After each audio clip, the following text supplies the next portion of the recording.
Hello everyone, welcome back. कैसे हैं आप लोग? आशा करते हैं आप लोग बहुत अच्छे होंगे। डियर स्टूडेंट्स, आज के इस लेक्चर के साथ हम अप्लाइड मैथ फर्स्ट की ज़बरदस्त शुरुआत करने वाले हैं। जी हाँ डियर स्टूडेंट्स, आज का ये लेक्चर अप्लाइड मैथ फर्स्ट के फर्स्ट चैप्टर जिसका नाम समांतर श्रेणी अर्थात अरिथमेटिक प्रोग्रेशन है का फर्स्ट लेक्चर होने वाला है। डियर स्टूडेंट्स, अगर आप भी फर्स्ट सेमेस्टर के स्टूडेंट हैं ना, तो आज आपको इस लेक्चर को कंप्लीट देखने के बाद लगेगा कि मैथमेटिक्स पढ़ी कैसी जाती है। लेक्चर बहुत ही ज़्यादा इंपॉर्टेंट, बहुत ही ज़्यादा इंटरेस्टिंग होने वाला है, इसलिए लेक्चर को कंप्लीट जरूर से ज़रूर देखिएगा। आइए डियर स्टूडेंट्स, आज की इस क्लास को हम स्टार्ट करते हैं। डियर स्टूडेंट्स, मैंने यहाँ पर लिख रखा है आपका फर्स्ट चैप्टर जिसका नाम समांतर श्रेणी अर्थात अरिथमेटिक प्रोग्रेशन है। फर्स्ट ऑफ ऑल हम ये जानने का प्रयास करेंगे कि समांतर श्रेणी अर्थात अरिथमेटिक प्रोग्रेशन होती क्या है। इसमें कई सारे स्टूडेंट्स हमारे ऐसे होंगे जो ये सोच रहे होंगे कि सर इस चीज़ को तो मैं जानता हूँ, जानते हैं लेकिन कैसे जानते हैं और मैं कैसे बताने वाला हूँ। एक बार अगर आप लेक्चर को देखेंगे तो आपको लगेगा कि आप जो जानते हैं और जो हम बताने वाले हैं दोनों में कितना डिफरेंस है और कितना बेहतरीन तरीके से मैं आपको समझाने वाला हूँ। कॉपी और पेन निकाल लीजिए, चीजों को नोट डाउन करते हुए चलिएगा। डियर स्टूडेंट्स, समांतर श्रेणी को पढ़ने से पहले, अरिथमेटिक प्रोग्रेशन को समझने से पहले आप सभी लोगों को फर्स्ट ऑफ ऑल अनुक्रम समझना चाहिए। जब तक आप अनुक्रम नहीं समझेंगे तब तक आप श्रेणी अच्छे से नहीं समझ पाएंगे। तो सबसे पहला टॉपिक हमारा है अनुक्रम, जिसको डियर स्टूडेंट्स इंग्लिश में हम लोग सीक्वेंस के नाम से जानते हैं। तो आइए हम समझते हैं कि सीक्वेंस होता क्या है, अनुक्रम होता क्या है। देखो, टॉपिक को हिंदी और इंग्लिश दोनों में समझाऊंगा, बेहतरीन तरीके से बताऊंगा, बस ध्यान से समझते चलना। देखो डियर स्टूडेंट्स, अनुक्रम अर्थात सीक्वेंस होता क्या है। तो अगर हम इसकी डेफिनेशन की बात करें तो कहा जाता है कि संख्याओं का ऐसा समूह, ठीक है, या देखिए इसकी डेफिनेशन हम लिखेंगे, क्या लिखेंगे, संख्याओं का ऐसा समूह। ध्यान देना डियर स्टूडेंट्स, संख्याओं का ऐसा समूह जो किसी निश्चित, ध्यान देना, जो किसी निश्चित नियम के अंतर्गत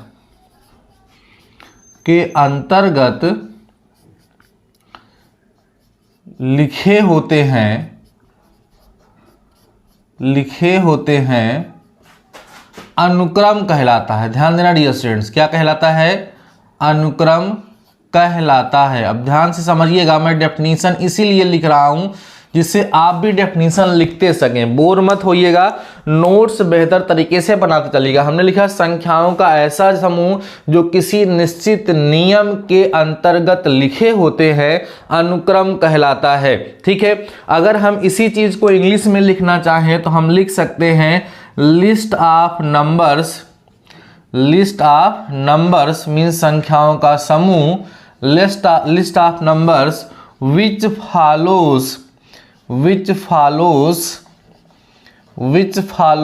any definite pattern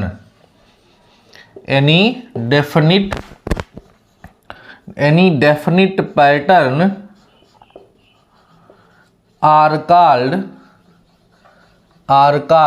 सीक्वेंस। ध्यान समझना डियर स्टूडेंट्स, मैंने आपको बताया हिंदी और इंग्लिश दोनों में कि संख्याओं का ऐसा समूह जो किसी निश्चित पैटर्न के तहत एक दूसरे से जुड़े होते हैं, बंधे हुए होते हैं, उसी को अनुक्रम अर्थात सीक्वेंस कहा जाता है। जैसे आपने पढ़ा होगा, छोटी क्लास में आप लोग पढ़ते थे तो आपको टीचर्स देते थे कि 10 फिर 20 फिर 30 आगे बोल देते थे कि बेटा यहाँ क्या होगा, फिल करके लेकर के आइएगा।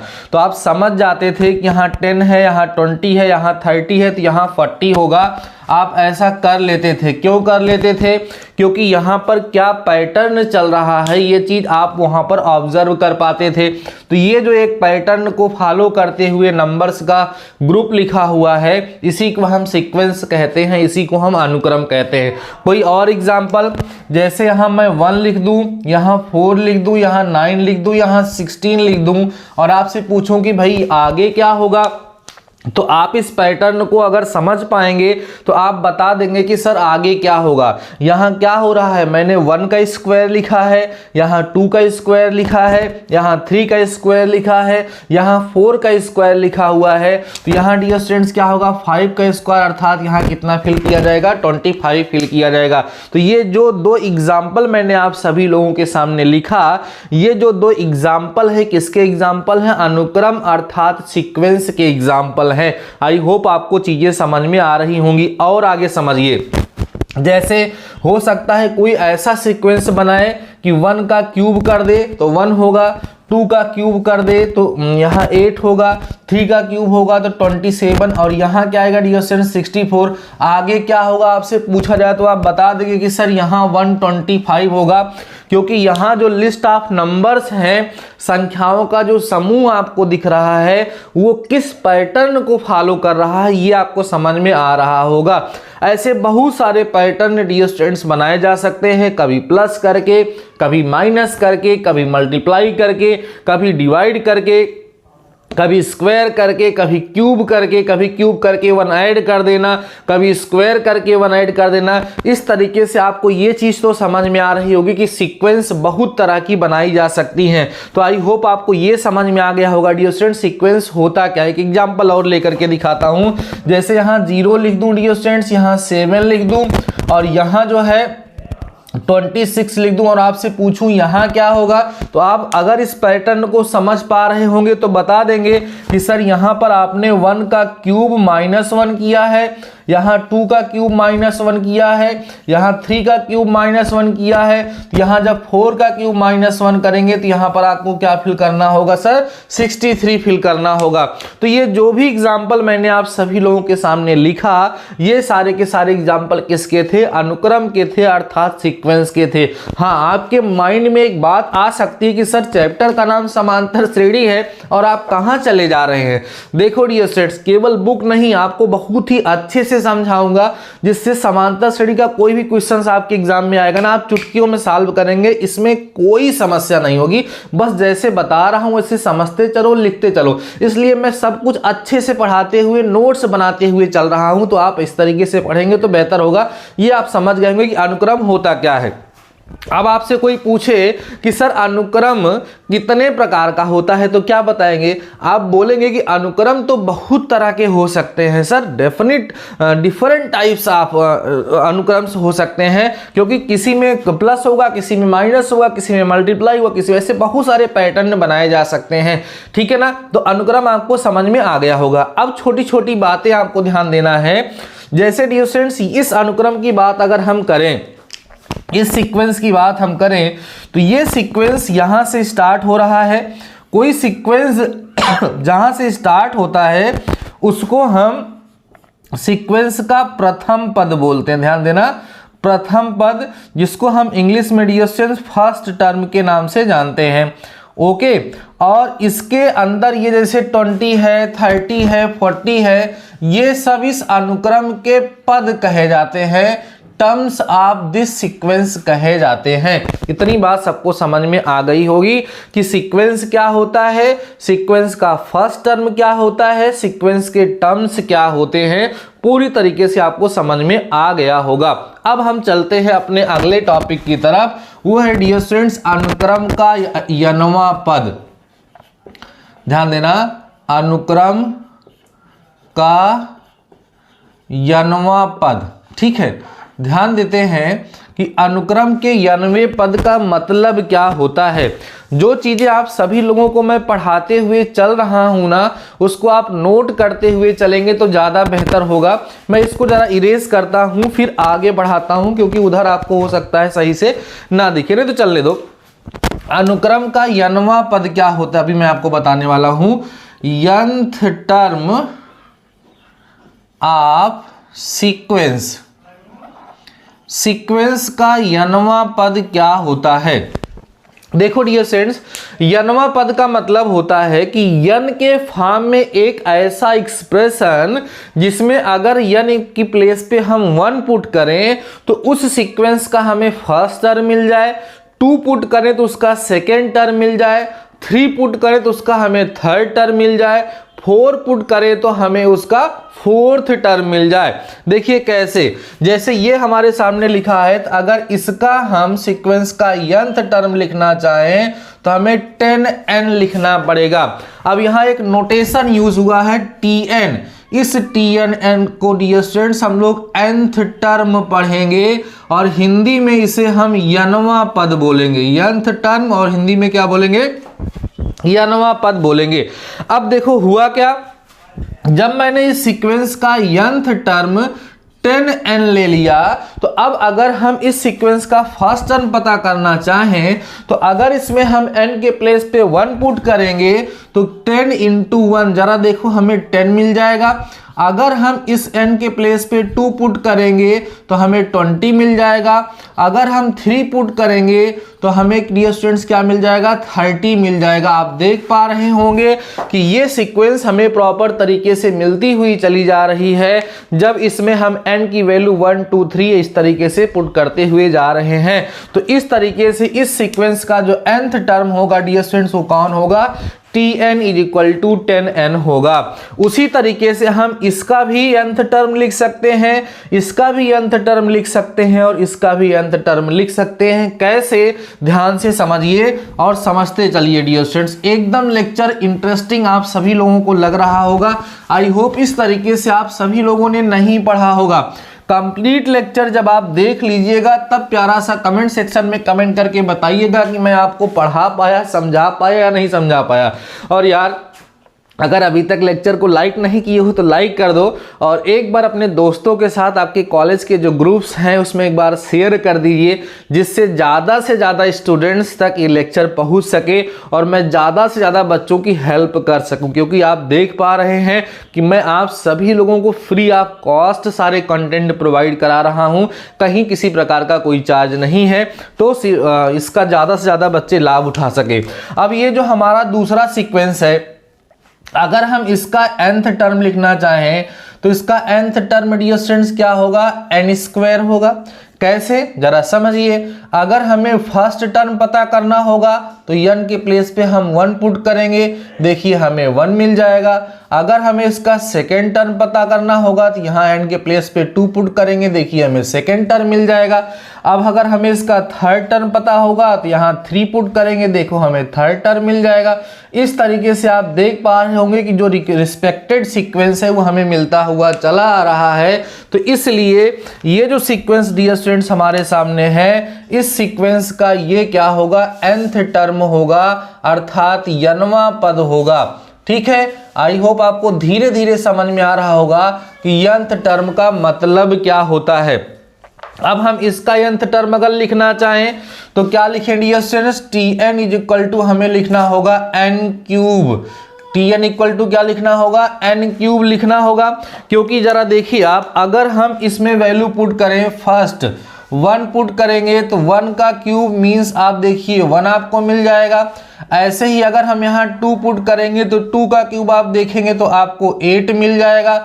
ऐसे ही हम 3 पुट करेंगे तो 3 का क्यूब आप देखेंगे तो आपको 27 मिल जाएगा एंड सो ऑन। आपको ये जो रिस्पेक्टेड सीक्वेंस है डियर स्टूडेंट्स वो मिलती हुई चली जाएगी। तो ये जो दूसरा सीक्वेंस मैंने लिखा था, इस सीक्वेंस का nth टर्म क्या होगा डियर स्टूडेंट्स? n क्यूब होगा। धीरे धीरे आपको समझ में आ रहा होगा कि nth टर्म का मतलब होता क्या है। nth टर्म का मतलब होता है कि n के फॉर्म में एक ऐसा एक्सप्रेशन, एक ऐसा व्यंजक जिसमें n इक्वल टू 1 2 3 4 5 ऐसे हम पुट करते जाएं तो जो हमारी सीक्वेंस है वो हमें मिलती हुई चली जाती है। तो उसी को हम उसका nth टर्म कहते हैं। जैसे अगर हम डियर स्टूडेंट्स ये एकदम लास्ट वाली जो सीक्वेंस मैंने यहाँ पर लिखा हुआ है, अगर इस लास्ट वाली सीक्वेंस का nth टर्म लिखना चाहें तो इसका nth टर्म में क्या होगा? जरा देखो, tn इज इक्वल टू इसके लिए लिखना पड़ेगा n क्यूब माइनस 1। ये इसका क्या होगा डियर स्टूडेंट्स? nth टर्म होगा। ये क्या होगा? इसका nth टर्म होगा, अगर आपको भरोसा ना हो तो आप लोग यहाँ पर देख सकते हैं कि जब यहाँ पर n की वैल्यू 1 पुट करेंगे तो 1 का क्यूब माइनस 1 0 आएगा, 2 पुट करेंगे तो n का क्यूब मतलब 2 का क्यूब माइनस 1 7 आएगा, 3 पुट करेंगे तो 3 का क्यूब माइनस 1 27 आएगा, n की वैल्यू 4 पुट करेंगे तो 4 का क्यूब माइनस 1 63 आ जाएगा। तो ये मैंने आप सभी लोगों को सीक्वेंस समझाने का प्रयास किया। आई होप आप सभी लोगों को अभी तक ये समझ में आ गया होगा कि व्हाट इज सीक्वेंस। सीक्वेंस क्या होता है? Sequence is the list of numbers which are arranged या which follows any definite patterns are called sequence। Sequence जहां से स्टार्ट होती है वो सीक्वेंस का फर्स्ट टर्म होता है, जिसको हम स्मॉल ए से डिनोट करते हैं या उसको हम T1 से भी डिनोट कर सकते हैं। फिर मैंने आप सभी लोगों को पढ़ाया कि सीक्वेंस का nth टर्म क्या होता है, जिसमें मैंने आपको बताया सीक्वेंस के nth टर्म का मतलब होता है कि एक ऐसा पैटर्न या n के फॉर्म में एक ऐसा व्यंजक जिसमें हम n इक्वल टू 1 2 3 4 5 इस तरीके से पुट करके रिस्पेक्टेड सीक्वेंस फाइंड कर सकते हैं, वो सीक्वेंस का nth टर्म कहलाता है। क्लियर हो गया होगा। अब मैं इसको मैं मिटाता हूं और आगे आपको समझाता हूं कि अगर आपके एग्जाम में सीक्वेंस के टाइप का क्वेश्चंस आता है तो आप लोग उसको कैसे सॉल्व करते हैं। फिर धीरे धीरे करके मैं आपको लेके चलूंगा आपके चैप्टर पर जिसका नाम है समांतर श्रेणी अरिथमेटिक प्रोग्रेशन। आप बिल्कुल बोर मत होइएगा, ध्यान से चीजों को समझते चलेंगे तो बेहतर होगा। जरा मुझे एक बार आप सभी लोग कमेंट सेक्शन में कमेंट करके ये बता दीजिए कि आप लोग कॉपी और पेन लेकर के बैठे हैं या नहीं बैठे हैं। कॉपी और पेन लेकर के बैठे हैं, नोट्स बना रहे हैं, तभी इसका फायदा होगा। देखो डियर स्टूडेंट्स, ऑनलाइन जो क्लास है ना उसका प्रॉफिट आपको तभी मिलेगा जब उसको आप ऑफलाइन की तरह देखेंगे। अगर आप केवल उसको देखेंगे, वर्क नहीं करेंगे तो फिर आपको वो समझ में नहीं आएगी, इसलिए इसका ध्यान रखिएगा। अब एग्जाम में क्वेश्चंस कैसे आते हैं सीक्वेंस के बिहाफ पे, जरा उसको आप लोग समझ लीजिए। जैसे कहेगा कि किसी सीक्वेंस का nth टर्म दिया गया है n² प्लस 1 प्लस ये पहला क्वेश्चन, और आपसे कहेगा उस सीक्वेंस को पता करिए या कहेगा उस सीक्वेंस के 5 टर्म्स पता करिए। तो देखो nth टर्म हमें दिया गया है, सीक्वेंस के 5 टर्म्स पता करने हैं। तो कैसे पता करेंगे? इसमें n के प्लेस पे 1 पुट कर देंगे तो 1 का स्क्वायर प्लस 1 अपान में 1, सॉल्व करेंगे इसको तो T1 डियर स्टूडेंट्स कितना मिल जाएगा, यहाँ 1 रखा जाएगा तो 2 मिल जाएगा। तो इस सीक्वेंस का पहला टर्म क्या मिल गया? 2 मिल गया। अब इसके बाद हम जब 2 पुट करेंगे यहाँ पर तो क्या होगा, 2 का स्क्वायर प्लस 1 अपान में 2 होगा। तो T2 जब पता करेंगे तो 4 प्लस 1 5/2, मतलब सेकेंड टर्म जो है डियर स्टूडेंट्स इसका क्या हो जाएगा, 5 हो जाएगा। अब जब हम इसका थर्ड टर्म पता करेंगे तो क्या होगा, यहाँ पर 3 पुट करेंगे, 3 का स्क्वायर 9 होगा प्लस 1 10, ठीक है। और 10 बाई डियर स्टूडेंट्स नीचे क्या हो जाएगा, n की जगह पे 3 10/3 हो जाएगा। इस तरीके से जितने भी टर्म्स हमसे फाइंड करने के लिए कहेगा वो हम फाइंड कर लेंगे और जो रिजल्टेंट सीक्वेंस होगी, ध्यान दो, जो रिजल्टेंट सीक्वेंस होगी वो हमें मिल जाएगी और वो क्या होगी डियर स्टूडेंट्स, 2 है, 5/2 है, 10/3 है एंड ऐसे ही बाकी सारे टर्म्स हम लोग फाइंड कर लेंगे और उसका सीक्वेंस हमें मिल जाएगा। ये पहले टाइप का क्वेश्चन एग्जाम में पूछा जाता है।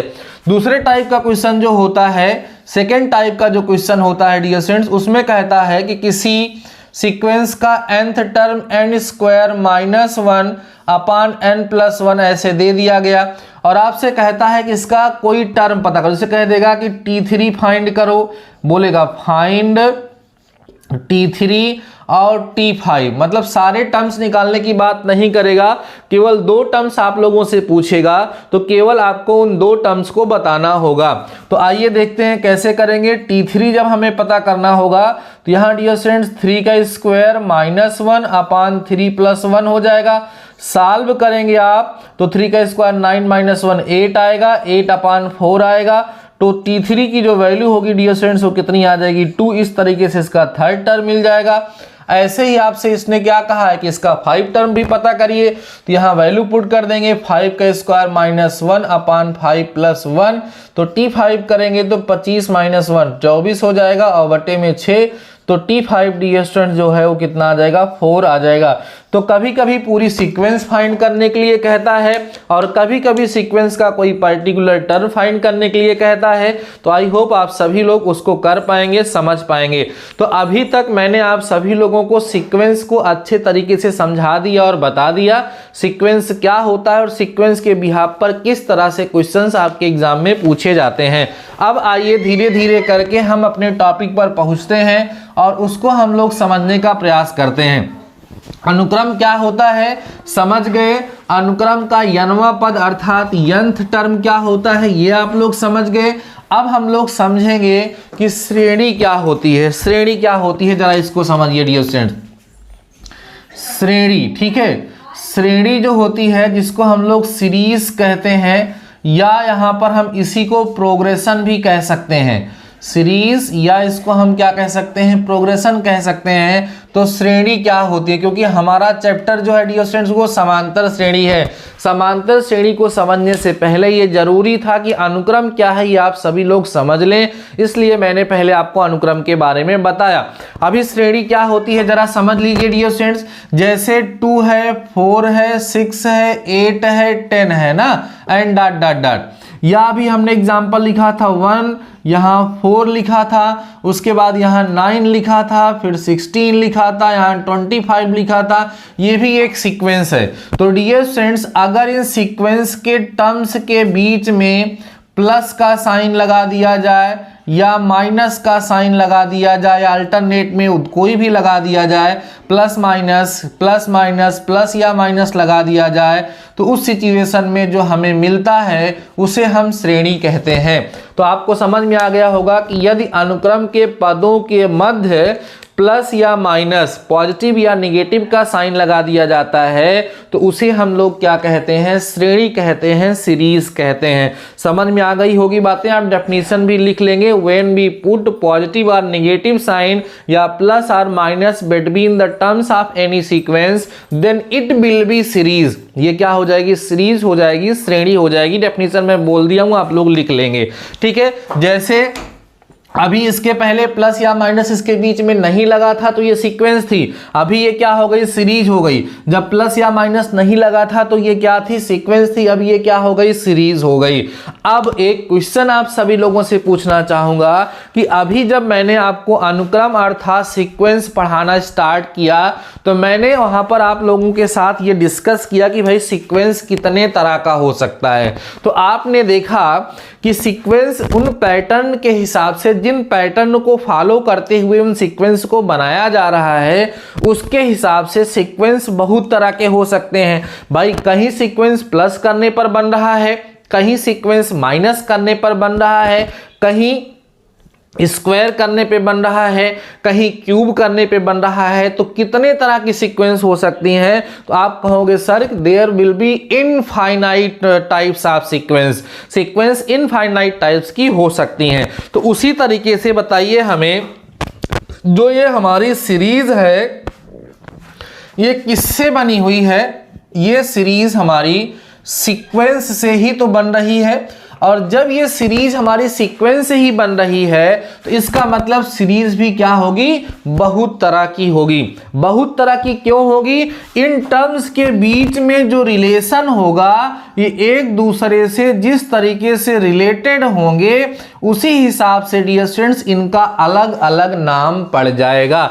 तो आपको समझ में आ गया होगा कि सीरीज बहुत तरह की हो सकती है। उसी में से हमारे सिलेबस में 2 सीरीज दी गई है। 2 कौन कौन सी, एक दी है डियर स्टूडेंट्स समांतर श्रेणी, ठीक है, और दूसरी जो हमें डियर स्टूडेंट्स दी गई है उसका नाम क्या है, गुणोत्तर श्रेणी है। हरात्मक श्रेणी भी होती है, विविध श्रेणी भी होती है, लेकिन मेनली आपको पढ़ना क्या है डियर स्टूडेंट्स, समांतर श्रेणी जिसको हम अरिथमेटिक प्रोग्रेशन कहते हैं, और शॉर्ट में इसको हम डियर स्टूडेंट्स एपी कहते हैं। गुणोत्तर श्रेणी को हम ज्योमेट्रिक प्रोग्रेशन कहते हैं जिसको हम शॉर्ट में क्या बोलते हैं, जीपी कहते हैं। तो आपको कुछ आइडिया ये लग रहा होगा डियर स्टूडेंट्स कि समांतर श्रेणी क्या होगी। ध्यान से समझते चलेंगे। देखो समांतर श्रेणी कई सारे बच्चे ऐसे हैं, कई सारे क्या, सारे के सारे स्टूडेंट्स जो हैं वो क्लास 10th में पढ़े हुए हैं, लेकिन यहाँ कुछ थोड़ा सा आपको और सीखने के लिए मिलेगा। तो समांतर श्रेणी क्या होगी, समांतर श्रेणी कोई एक श्रेणी होगी जिसके टर्म्स कोई स्पेशल कैरेक्टर को फॉलो कर रहे होंगे, कोई स्पेशल पैटर्न फॉलो कर रहे होंगे, उसी कारण उसका नाम क्या रख दिया गया होगा, समांतर श्रेणी रख दिया गया होगा। तो आइए हम लोग समझते हैं कि भाई समांतर श्रेणी जो होती है उसके टर्म्स में कौन सा ऐसा पैटर्न होता है जिसके कारण उसे क्या बोल दिया गया, समांतर श्रेणी अर्थात अरिथमेटिक प्रोग्रेशन बोल दिया गया। तो समांतर श्रेणी आपके लिए नई नहीं है, समांतर श्रेणी की डेफिनेशन आप सब लोग जानते हैं, लेकिन आप पढ़ रहे हैं तो पढ़ना तो पड़ेगा ही। समांतर श्रेणी अर्थात अरिथमेटिक प्रोग्रेशन, जिसको हम शॉर्ट में क्या बोलते हैं, एपी बोलते हैं। तो समांतर श्रेणी की डेफिनेशन सब लोग सब अपने अपने हिसाब से बताते हैं। कहते हैं कि समांतर श्रेणी एक ऐसी श्रेणी होती है जिसके किन्हीं भी दो लगातार पदों के बीच में अंतर समान होता है। देखो जो समांतर श्रेणी है ये दो शब्दों से बनी है, सम और प्लस किससे डियर स्टूडेंट्स, अंतर। ठीक है, सम का मतलब आप समान कह सकते हैं, ठीक है, समान, या इंग्लिश में इसको हम लोग कॉमन कह सकते हैं। और अंतर का मतलब आप समझ ही रहे हैं कि क्या बोलते हैं, डिफरेंस इसको हम लोग कहते हैं। तो ऐसी सीरीज जिनके किन्हीं भी दो लगातार टर्म्स के बीच का जो डिफरेंस होता है वो सेम होता है, उसे हम क्या बोलते हैं, समांतर श्रेणी अर्थात अरिथमेटिक प्रोग्रेशन के नाम से जानते हैं।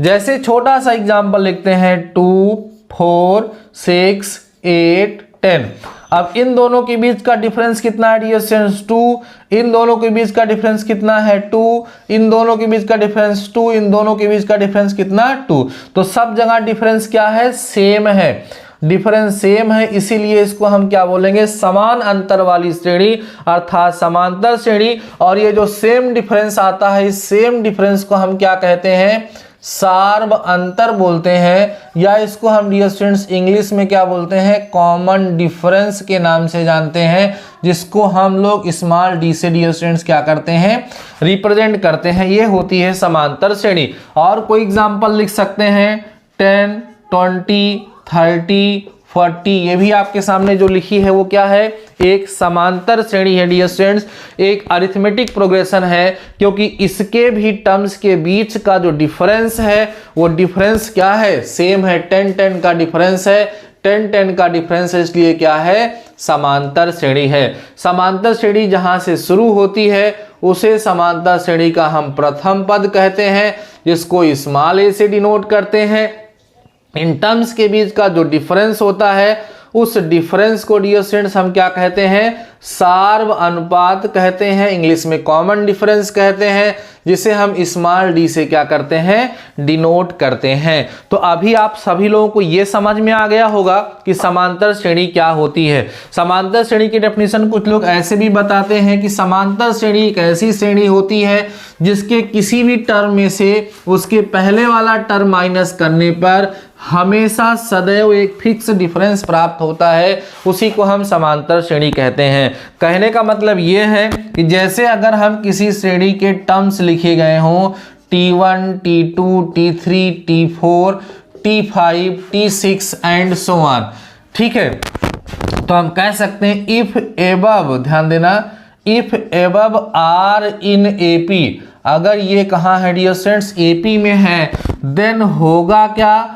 देन होगा कि T2 माइनस T1 इक्वल होगा T3 माइनस T2 के, इक्वल होगा T4 माइनस T3 के, इक्वल होगा T5 माइनस T4 के, इक्वल होगा T6 माइनस T5 के।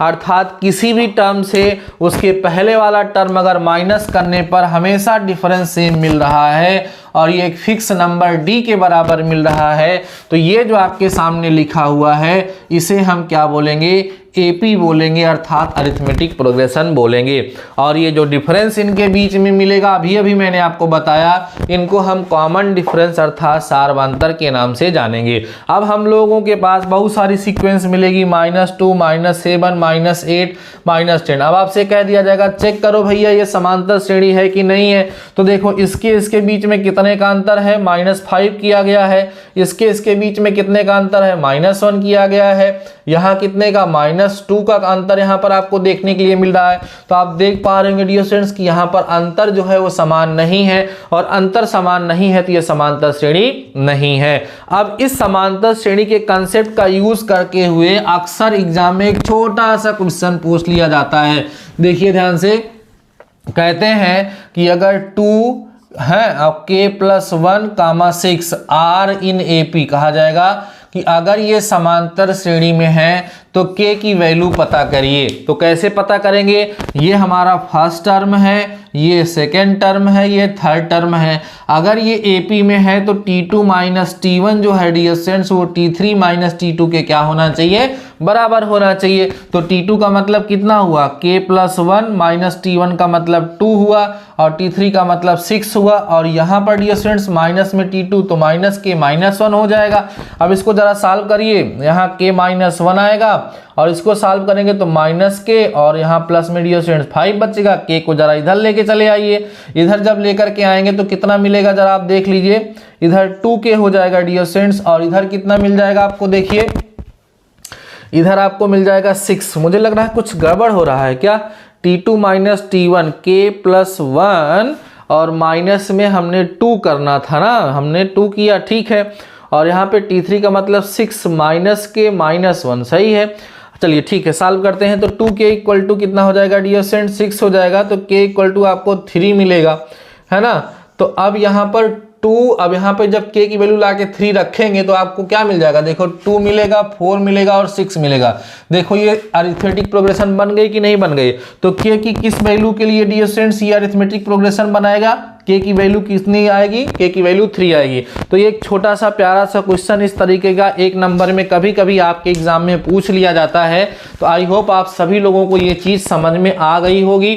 अभी आज के इस लेक्चर में मैंने बहुत ज़्यादा कुछ आपको नहीं पढ़ाया, लेकिन एक बेसिक स्टार्टिंग मैंने आपके इस चैप्टर की है। मैंने डियर स्टूडेंट सीक्वेंस से स्टार्ट करा, सीक्वेंस से बताते बताते आपको मैं सीरीज अर्थात समांतर श्रेणी तक लेकर के आया हूं, और इसमें आपको मैं ये बता चुका हूं कि समांतर श्रेणी क्या होती है, उसकी पहचान क्या होती है, और उसके पहचान के बिहाफ पर एग्जाम में क्वेश्चन कैसे पूछे जाते हैं। ऐसे 3 टर्म्स दे दिया जाएगा और कहेगा अगर ये AP में है तो k की वैल्यू फाइंड करो, तो आप हमेशा से सेकेंड में से फर्स्ट माइनस करो, थर्ड में से सेकेंड माइनस करो, आपस में बराबर कर दो, अपने आप वैल्यू वहां पर मिल जाएगी। बाकी डियर स्टूडेंट्स आई होप आज के इस लेक्चर को आपने एंजॉय किया होगा, लेक्चर आपको बेहतरीन लगा होगा, अच्छी समझ में आया होगा। शाम को 7 बजे रेगुलर लेक्चर चलेगा। अगर लास्ट तक आप लोगों ने लेक्चर को देखा है, नोट्स बनाया है, तो प्यारा सा कमेंट जरूर से जरूर करिएगा और अपने दोस्तों के साथ लेक्चर को शेयर करिएगा। बाकी डियर स्टूडेंट्स मिलते हैं कल फिर से शाम को 7 बजे, तब तक के लिए शानदार रहिए और पढ़ते रहिए।